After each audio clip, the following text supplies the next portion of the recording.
Hello friends, જય શ્રી કૃષ્ણ, જય દ્વારકાધીશ. કેમ છો બધા? સ્વાગત છે તમારા બધાનું આજના નવા વ્લોગમાં. આજે છે ઉત્તરાયણ, તો તમને અને તમારા આખા ફેમિલીને મારા તરફથી હેપી મકર સંક્રાંતિ બધાઈને. ગયા વર્ષે તો રાજકોટ હતા તો પતંગને ચગાવીને મજા કરી હતી, પણ આ વર્ષે તો કાંઈ આપણે રાજકોટ જવાનું નથી અને ભાઈને એ લોકોએ કાંઈ અહીંયા આવ્યા નથી, તો પતંગને એવું તો કાંઈ ચગાવવાનું છે નહીં આપણે, કેમ કે પરાગે ઓફિસે વહી ગયા છે, એમને કામ હતું. આજે આપણે પતંગ તો ઉડાડી નહીં તો કાંઈ નહીં, પણ આપણે આજે ખાવાનું છે સ્પેશિયલ ઊંધિયું, જે પપ્પા બહારથી લઈ આવ્યા છે. આજે તો લોટ બાંધીને રોટલી કરવાની છે ને સલાડ ને એવું બધું આપણે કટ કરી લેશું ને છાશ ફેરવી લેશું. તો ચાલો હું તમને બધાને બતાવું સ્પેશિયલ ઊંધિયું. તો 500 જોઈ લ્યો કેવું છે આપણું ઊંધિયું, સરસ મજાનું. જો ભરેલા મરચાં, રીંગણા બધું જ દેખાય છે, લગભગ બધા જ શાકભાજી છે. જોઈ લ્યો કેવું છે સરસ મજાનું ઊંધિયું. ચાલો તો અહીંયા આપણો લોટે બંધાઈ ગયો છે ને ઊંધિયું ગરમા ગરમ છે, તો કીધું પહેલાં સલાડ કરી નાખું ને ત્યાર પછી ફટાફટી રોટલી બનાવીને મમ્મીને પપ્પાને બેને જમવાનું આપી દઉં. તો ચાલો પહેલાં સલાડને બધું કટ કરી લઉં.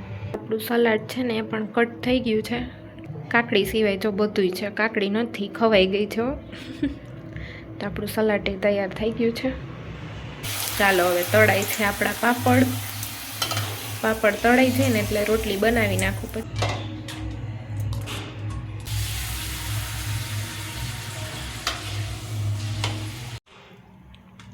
આપણા પાપડ એ તળાઈ ગયા છે.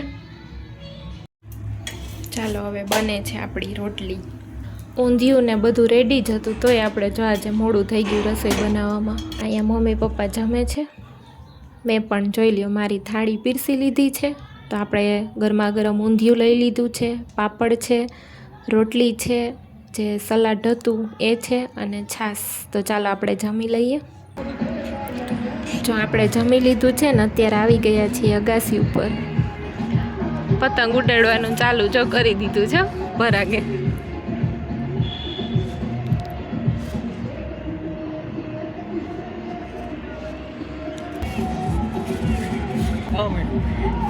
ઉડે છે હો આપણી પતંગ, જો ક્યાં ગઈ દેખાતુંય નથી તડકાનું. હા ઉડે જો.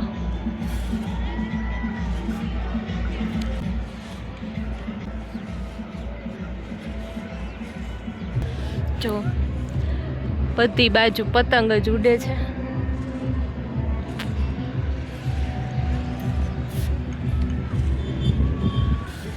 આ રહી આપણી પતંગ. જો તડકોય બહુ છે હો અગાસી ઉપર, જો આખું નથી ખુલતી એવો તડકો છે.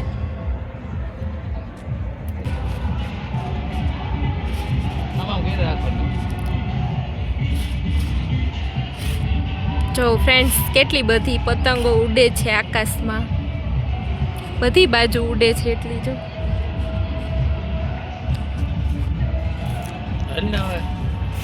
અને અહીંથી ઉપરથી દેખાય જો આપણા ઘર પાસેથી દરબારગઢ.